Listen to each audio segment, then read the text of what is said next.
Selamat pagi semuanya. Ibu harap kalian dalam keadaan sehat-sehat selalu ya. Nah, sekarang kita bertemu lagi di mata pelajaran biologi. Nah, tema apa sih yang akan kita bahas kali ini?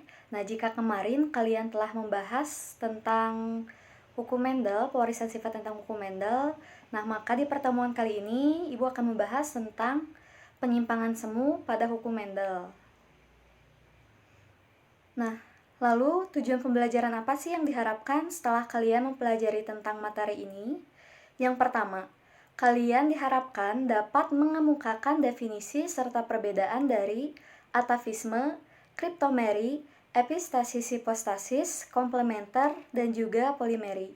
Nah, yang kedua, kalian diharapkan dapat mengimplementasikan prinsip penyimpangan semu hukum Mendel pada persoalan pewarisan sifat makhluk hidup. Nah, kita ke poin pendahuluan. Sebenarnya ini sudah ada di penjelasan handout yang pertama ya, yang tentang pewarisan sifat menurut hukum Mendel. Nah, pastinya kalian juga sudah tidak asing dengan tokoh yang ada di slide ini. Coba tebak siapa tokoh ini?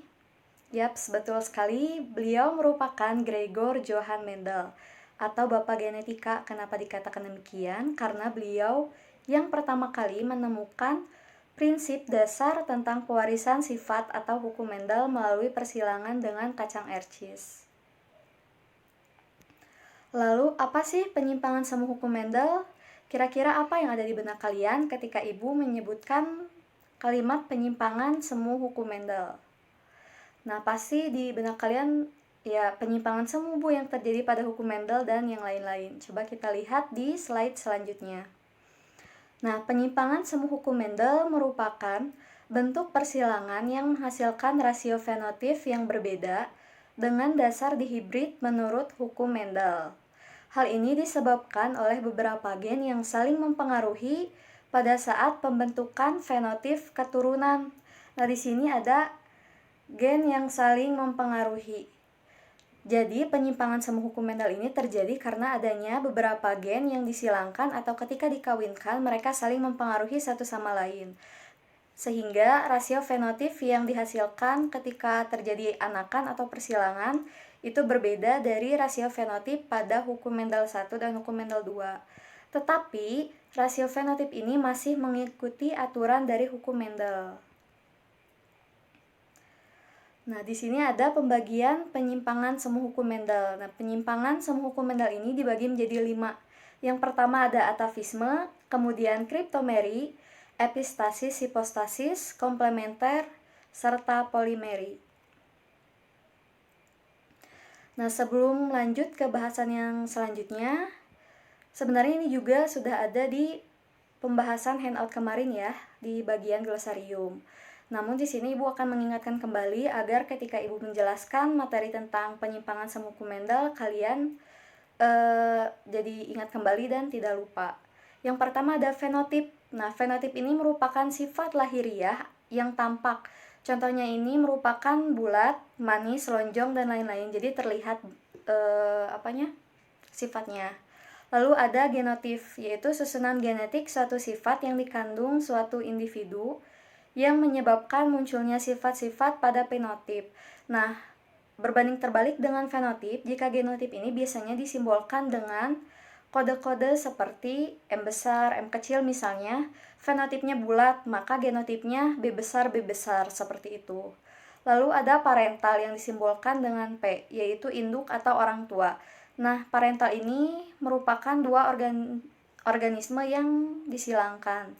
Contohnya, tikus putih disilangkan dengan tikus hitam. Nah, maka tikus putih dan tikus hitam ini disebut dengan parental. Kemudian ada filial yang dikodekan dengan F, merupakan keturunan yang dihasilkan dari perkawinan parental.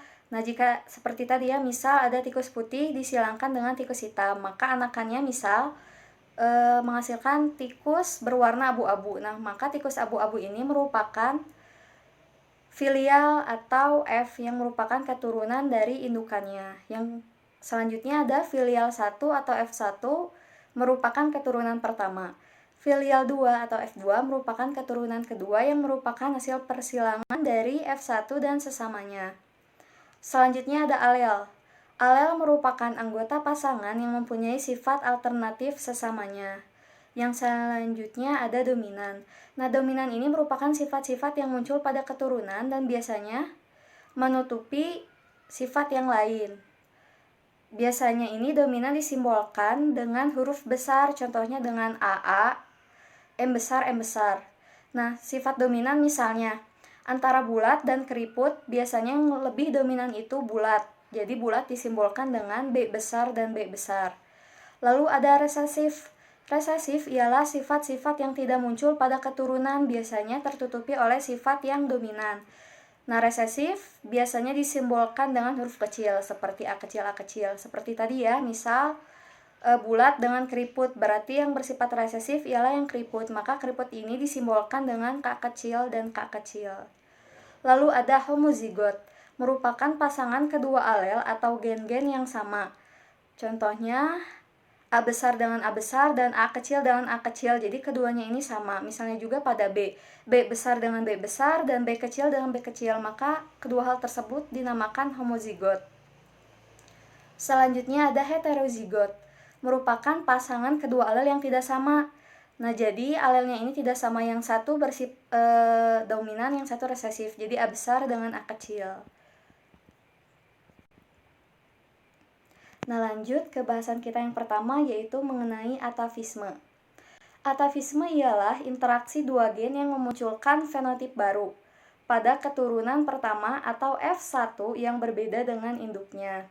Nah, jadi atafisme ini tentu ya, kalau terjadi persilangan berarti interaksi antara dua gen yang memunculkan fenotip baru dan berbeda dari induknya. Contoh, ayam berjenggeros dengan genotif R besar, P kecil akan dikawinkan dengan ayam berjengger PA, yaitu R kecil, dan P besar. Berapakah rasio genotif dan fenotif F2-nya jika F1 disilangkan dengan sesamanya? Jawaban untuk poin yang pertama, yaitu mengenai atafisme, langkah yang harus kalian lakukan di awal ialah menuliskan tentang generasi 1 atau P1, parental 1 gitu ya. Nah, lalu kita tuliskan genotif. Nah, tadi genotif di awal merupakan sifat yang dikodekan atau disimbolkan. Di sini adanya R besar, P kecil dengan R kecil, P besar. Nah, lalu dituliskan di genotifnya. Nah, setelah itu ke fenotif. Nah, jika fenotif ini merupakan sifat yang tampak. Di sini sifat yang tampaknya itu mengenai variasi jengger ayam. Nah, jika yang R besar, P kecil, variasinya itu ros, dan yang R kecil, P besar, variasinya itu PA. Lalu setelah itu kita turunkan jadi gamet. Nah, dari yang ini kita turunkan jadi gamet. Gametnya itu R besar dan P kecil, karena di sini cuma ada dua ya, dan duanya pun misal alel yang pertama R besar, itu homozigot. Lalu alel yang kedua P kecil, homozigot. Jadi kita tuliskan saja yang pertama R besar, yang kedua P kecil. Nah, jika yang PA dapat dilihat yang pertama R kecil, yang kedua P besar. Jadi gametnya itu yang pertama R kecil dan yang keduanya P besar. Lalu di F1 kita silangkan gamet ini. Kita turunkan jadi R besar, R kecil, P besar, P kecil. Jadi hasil keturunan yang pertama 100% berjengger walnut. Sebelum dilanjutkan ke bahasan selanjutnya, ini sesuai dengan poin yang tadi ya. Jadi kenapa dinamakan atafisme? Karena si keturunan dengan indukannya itu berbeda, karena dapat dilihat di sini indukannya itu ros dan PA, tetapi hasil keturunannya itu walnut 100%, karena tadi ada interaksi dua gen yang menghasilkan keturunan yang berbeda dengan indukannya. Itulah yang dinamakan dengan atafisme. Selanjutnya, karena di soal ditanyakan sampai keturunan kedua atau F2, maka kita harus hilangkan kembali. Kita tulis lagi generasi 2, parental 2, genotifnya yang ini ya, yang hasil keturunan dengan F1. Nah, lalu R besar dan R kecil, P besar, P kecil disilangkan dengan R besar, R kecil, P besar, P kecil. Fenotipnya walnut ya, di keduanya. Nah, lalu gametnya. Nah, kalau di yang filial kedua ini, gametnya agak sedikit rumit gitu ya. Kan ini ada R besar, R kecil, P besar, P kecil. Jadi yang pertama, kita silangkan dulu yang R besar dengan P kecil, lalu R besar, tadi R besar dengan P besar, lalu R besar dengan P kecil. Lalu yang kedua, kita silangkan R kecil dengan P besar, dan R kecil dengan P kecil. Jadi ada 4 gametnya, seperti ini. R besar, P besar, R besar, P kecil, R kecil, P besar, dan R kecil, P kecil.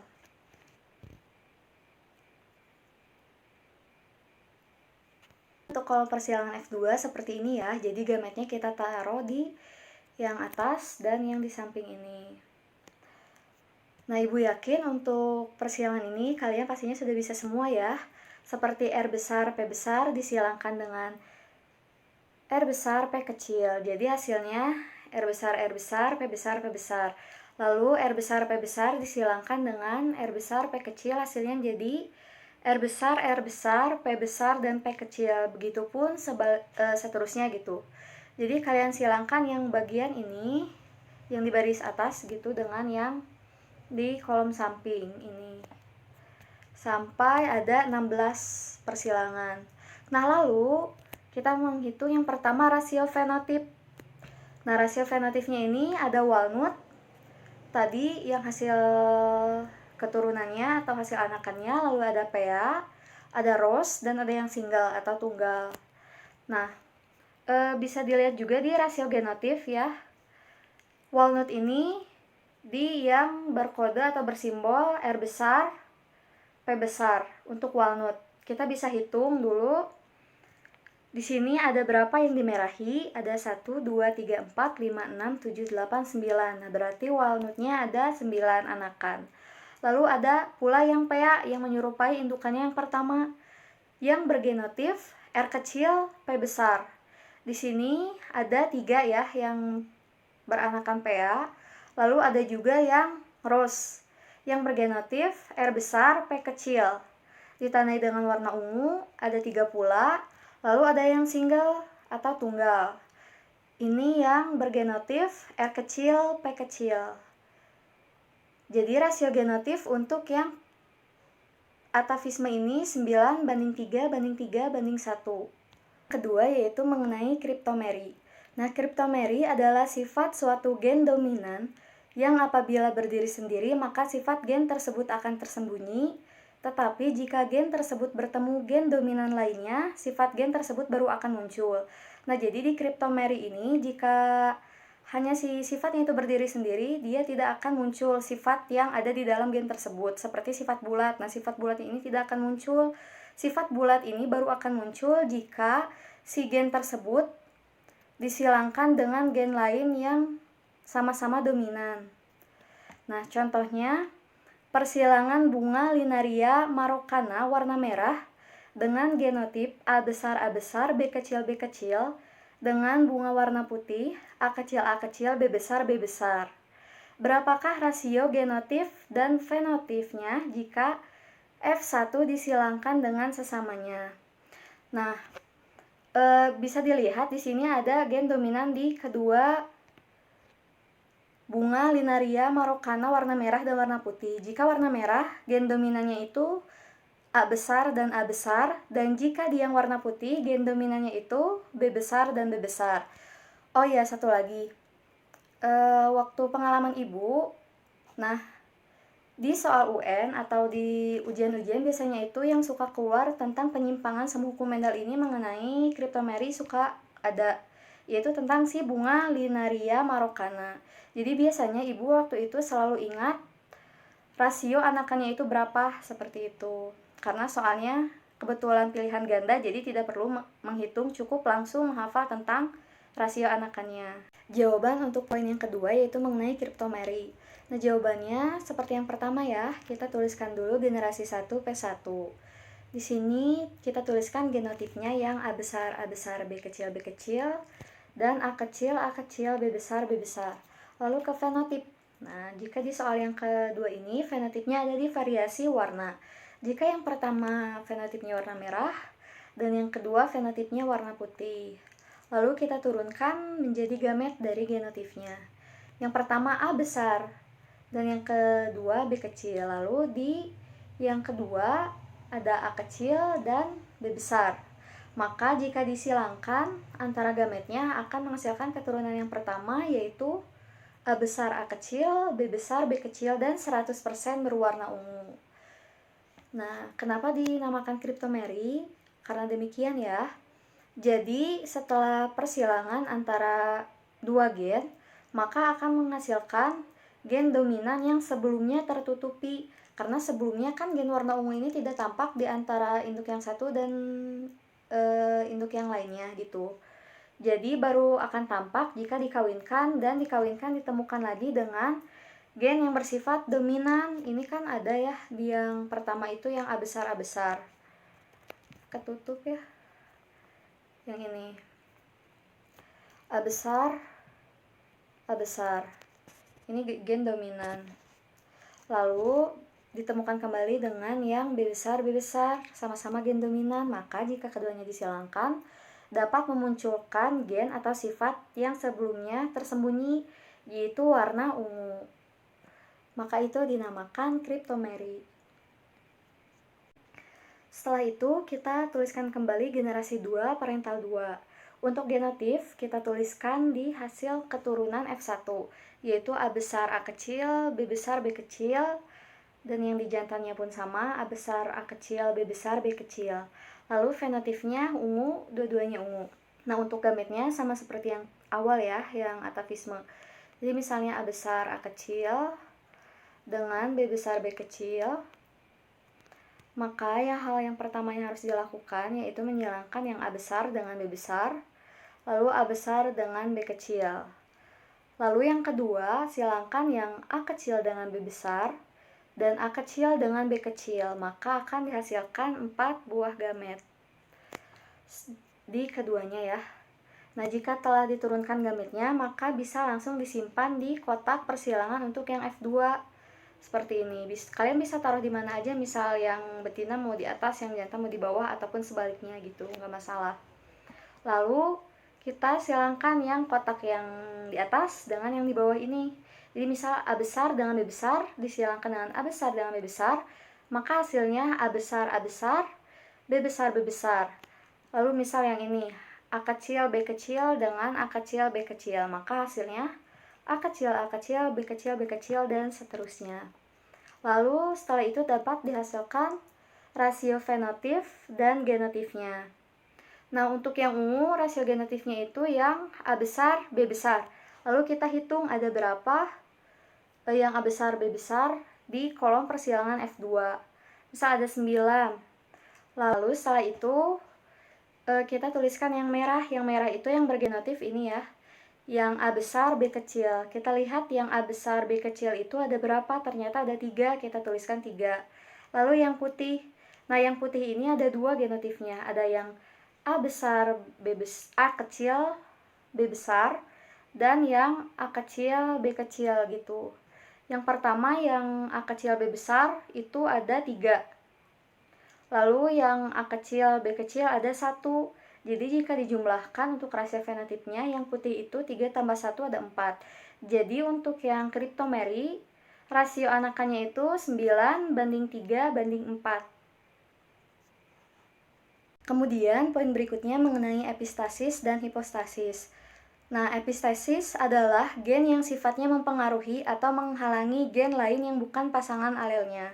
Sementara hipostasis merupakan gen yang dipengaruhi atau dihalangi. Jadi epistasis gen yang mempengaruhi dan hipostasis gen yang dipengaruhi. Contoh, labu putih dengan genotip P besar P besar K besar K besar disilangkan dengan labu hijau P kecil P kecil K kecil K kecil. Berapakah rasio genotip dan fenotip F2-nya jika F1 disilangkan dengan sesamanya?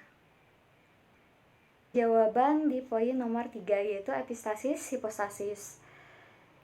Nah, kejawabannya kita tulis dulu.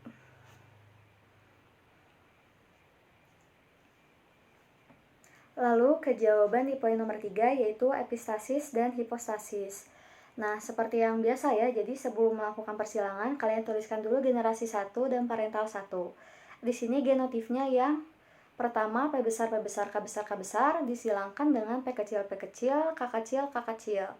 Nah, fenotipnya di sini ada nih variasi warna. Yang pertama warna putih dan yang kedua warna hijau. Lalu kita turunkan ke gamet. Yang pertama di betina P besar dan K besar, lalu di yang jantan P kecil, K kecil. Nah, maka F1 atau keturunan pertamanya itu P besar, P kecil, K besar, K kecil. Keturunannya ini 100% berwarna putih. Jadi sesuai yang tadi, jika epistasis itu gen yang mempengaruhi. Nah, gen yang mempengaruhinya itu dapat dilihat yang awal ya, yang P besar, K besar. Lalu gen yang hipostasisnya itu atau gen yang dipengaruhi ialah P besar, K kecil. Karena tadi kan yang P besar, K besar itu putih. Lalu di yang P kecil, K kecil itu gennya itu warna hijau. Tetapi setelah dikawinkan, dapat terlihat hasil keturunannya itu 100% berwarna putih. Berarti gen yang ini menutupi gen yang hipostasis. Maka hasil anakannya 100% berwarna putih.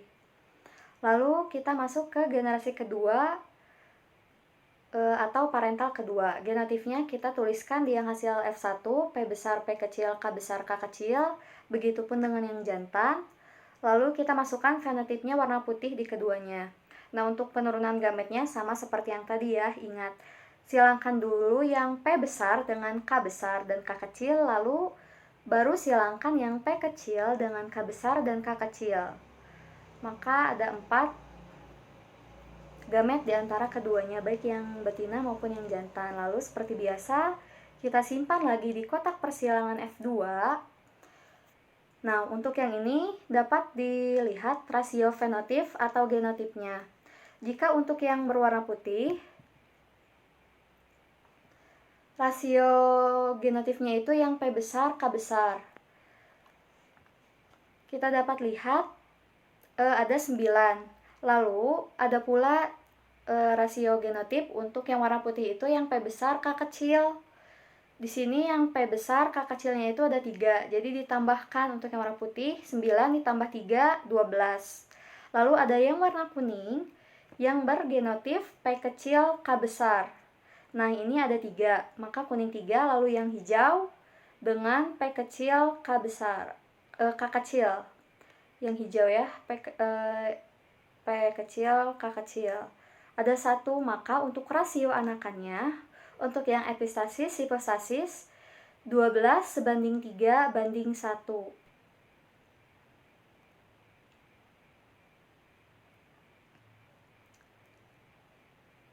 Poin selanjutnya yaitu mengenai komplementer. Komplementer adalah interaksi beberapa gen yang saling melengkapi. Jika salah satu gen bersifat homozigot resesif, maka pemunculan suatu karakter oleh gen yang lain menjadi tidak sempurna atau terhalang. Nah, jadi komplementer ini baru dapat terjadi jika salah satu gennya bersifat homozigot resesif. Tadi kalian masih ingat kan apa yang Ibu bilang di awal mengenai gen homozigot resesif? Yaitu kan homozigot berarti gen yang alelnya sama. Contohnya seperti A besar dan A besar, atau A kecil dan A kecil. Sedangkan resesif yaitu sifat yang jarang muncul karena tertutupi oleh sifat yang dominan. Jadi komplementer itu dapat terjadi jika ini salah satu gen bersifat homozigot resesif. Maka pemunculan gennya menjadi tidak sempurna atau terhalang karena bersifat ini resesif. Nah, kita langsung ke contoh. Tikus warna putih saling dikawinkan, tetapi berbeda genotip.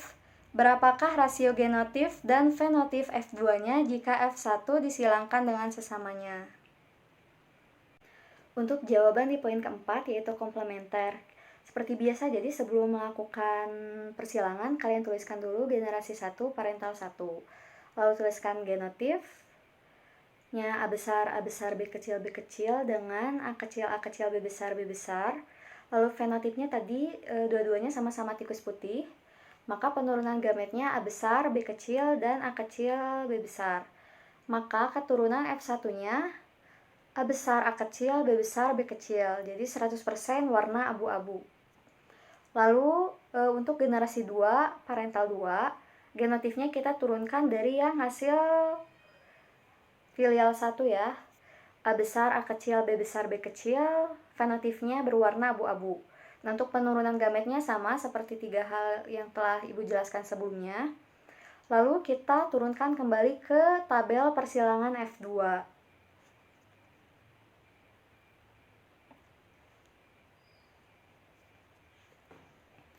Nah, jika sudah disilangkan, maka dapat dilihat rasio fenotip dan genotipnya.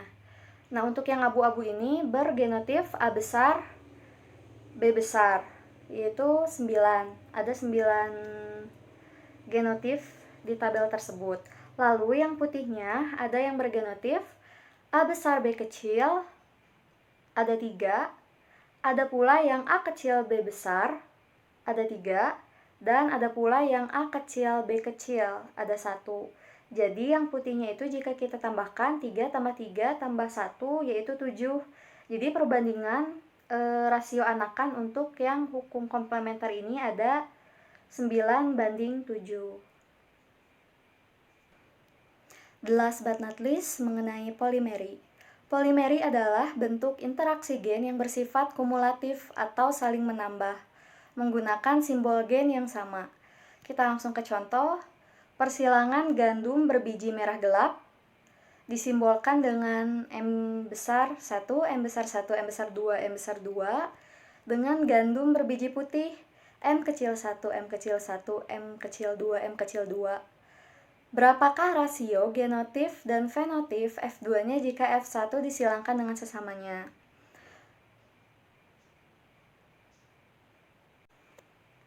Nah, the last but not least yaitu jawaban di poin yang kelima, yaitu tentang polimeri. Nah, di sini kita seperti biasa lagi ya, tuliskan generasi 1, parental 1. Mungkin kalian juga sekarang gara-gara sudah menyimak dari yang awal, dari yang atavisme, berarti kesininya semakin hafal ya. Yang kita tuliskan seperti biasa genotip. Genotipnya M besar 1, M besar 1, M besar 2, M besar 2 disilangkan dengan yang M kecil 1, M kecil 1, M kecil 2, M kecil 2. Lalu kita tuliskan fenotip. Nah, di sini fenotipnya itu ada di variasi warna. Yang awal ini warna merah gelap, yang kedua warna putih. Lalu kita tuliskan gametnya, yang awal M besar 1, M besar 2, lalu yang jantan M kecil 1, M kecil 2. Maka hasil F1-nya M besar 1, M kecil 1, M besar 2, M kecil 2. Maka filial satunya 100% gandum berwarna biji merah sedang. Nah, kan tadi di awal yang polimeri ini sifatnya itu disimbolkan dengan kode atau gen yang sama. Nah, dilihat di sini ya, ini kan sama gitu, dua-duanya itu menggunakan huruf M. Hanya saja yang satu dominan atau menggunakan huruf kapital, dan yang satunya lagi resesif atau menggunakan huruf kecil. Dan ditambahkan dengan penambahan angka gitu, misalkan M1, M2, seperti itu. Jadi disebut dengan polimeri. Lalu kita lanjutkan ke generasi 2, parental 2. Genotipnya kita tuliskan dari yang hasil filial 1, M besar 1, M kecil 1, M besar 2, M kecil 2. Lalu fenotipnya juga yang gandum berbiji merah sedang. Lalu gametnya kita turunkan. Untuk gamet yang ini juga sama ya, seperti gamet-gamet yang sebelumnya gitu persilangannya. Hanya saja mungkin kalau yang ini kan gara-gara si genotipnya itu menggunakan simbol yang sama yaitu huruf M, cuman bedanya tuh di gede kecil hurufnya, jadi mungkin emang perlu ketelitiannya gitu. Begini kan, M1, M besar 1, M kecil 1, lalu M besar 2, M kecil 2. Jadi kalau untuk penurunan gamet, ingat kita silangkan dulu yang M besarnya. Kita silangkan dulu yang huruf besarnya. Jadi yang awal gitu, yang M besar 1 kita silangkan dengan M besar 2. dan M kecil 2. Baru setelah itu kita silangkan yang M kecil 1 dengan M besar 2 dan M kecil 2. Seperti itu. Maka akan didapat gamet seperti ini, sama ya, 4.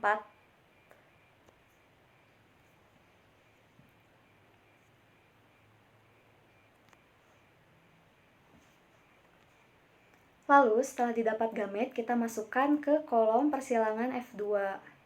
Seperti ini. Lalu dapat didapatkan rasio fenotip dan rasio genotipnya. Nah, untuk yang merah ini ada beberapa untuk variasi genotipnya. Ada yang M besar 1, M besar 1, M besar 2, M besar 2, yaitu 1 yang ini. Lalu ada pula yang M besar 1, M besar 1, M kecil 2, M kecil 2, atau M besar 1, M kecil 1, M besar 2, M kecil 2. Ini jumlahnya ada 6. Lalu ada pula yang M besar 1, M kecil 1, M kecil 2, M kecil 2, atau M kecil 1, M kecil 1, M besar 2, M kecil 2, ini ada 4. Nah, lalu ada pula yang M besar 1, M kecil 1, M besar 2, M besar 2, atau M kecil 1, M kecil 1, M besar 2, M kecil 2, ini jumlahnya ada 2. Jadi jika ditambahkan 1 tambah 6 tambah 4 tambah 2, hasilnya itu 15. Lalu yang putihnya itu bergenotip M kecil 1, M kecil 1, M kecil 2, M kecil 2, jumlahnya ada 1 yang ini. Jadi perbandingan atau rasio anakan untuk hukum yang polimeri ini 15:1. Nah, sekarang kita sudah berada di akhir video pembelajaran biologi. Sebelum Ibu tutup, Ibu hendak membuat kesimpulan atau agar kalian paham atau ingat kembali ulasan-ulasan yang telah Ibu bahas sebelumnya. Nah, jadi di penyimpangan semu hukum Mendel ini terbagi menjadi 5.